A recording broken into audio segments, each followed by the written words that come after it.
All right, ladies, real talk, we need to celebrate ourselves more. I know life can get busy, but when's the last time you took a step back to really acknowledge all that you've done? Karen Laos is the author of Trust Your Own Voice, Growing Your Influence Through Confident Communication. Karen is also a communication expert and confidence cultivator who's here to share her advice for women to reach for the skies at any age. We were talking about taking a moment to really acknowledge ourselves and celebrate, because it can feel like there's certain benchmarks in life that we need to meet and where we're going, and sometimes we can feel a little bit stuck. What would be your insight on that? Well, I love that you brought up celebration, because I have something that I recommend called a celebration portfolio.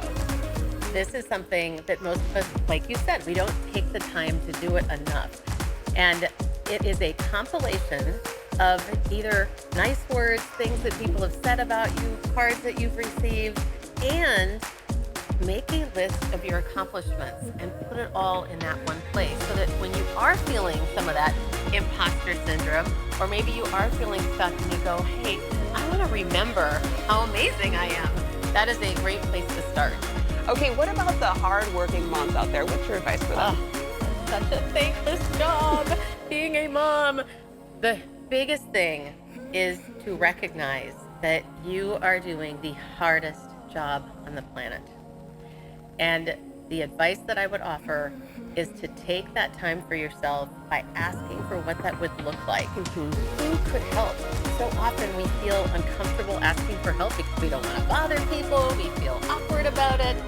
And yet, think about yourself on the other side of the coin. I know when people ask me for help, I want to help, especially people that I care about. Yeah. And so when you can get other people on board to help you with those things, you create such a better life for yourself, because you're more at peace, you're more fulfilled, and you got to take the time you need, because nobody is going to care about your time as much as you do. Oh my gosh, Karen, I already feel so much better just talking to you. I'm like, I can do the things. I can ask for help. I can speak up. Tell me, who's someone that's inspired you in your life to be the confident woman that you are? My mom. I know that is a common one that people use, but she had this mantra, be kind. And I remember so vividly a very specific example with us walking into her church, the church I grew up in, St. Peter's Church in Minneapolis, Minnesota, walking in, and we were at a brunch for a luncheon. Within seconds of walking into that room, she told me, we're going to sit at that table over there because I see that there's a woman that's not being included in the conversation. And I'm thinking, wow, Mom, that's pretty forethought, or whatever you want to call it. And so we did. And that is one of the things I thought, wow, she's so attuned to other people in the room. And she had such a joy and zest for life. And if I could even be half of what she is, or even a part of what she is, that is something that I would be really proud of. A trend that I'm seeing on social media a lot is people saying, all right, ladies, let's tell the 20-somethings, if we could give them advice, what would it be? So being that, you were in your 20-somethings at one point, as was I, and as a confident cultivator, what would be your advice to the 20-somethings out there? Stop apologizing and recognize that you have a seat at the table. I was at an event this week, and there was a woman who was 26. She told me that later, but in front of most people that were older than her. And she kept starting her sentences with things like, well, I don't have as much experience as this person, or I. I pulled her aside after and I said, you are incredible.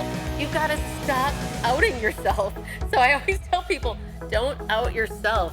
There'll be plenty of other people that might do that at some point, but we've got to be our best advocates. And that's something we can even practice later in life. I know we said 20-somethings, but I'm sure we do it too. So. Exactly. Okay, what would be your advice to the 50-plus crowd? A lot of, and I'm in that crowd now. I have to say that it's fascinating to me how many people in their 50s have lost confidence. And I'm thinking, this should be the time that, I feel like I'm just getting started, honestly. And my advice would be, once again, to own and claim your seat at the table. Very similar to what we've been talking about, but recognize that you are powerful already. Thanks for making us feel better today. You're so welcome. In the spirit of what we've been talking about with some of these words that get in our way, where we minimize things, like, for example, just and little, those words get in the way. I just want to share a little tip with you, as opposed to I want to share a tip. you can go to my website and download for free 9 words to avoid and what to say instead. All right, Karen Laos, like she said it here, and you can grab a copy of Karen's book, Trust Your Own Voice, and for more helpful tips from the Confident Cultivator, visit KarenLaos.com.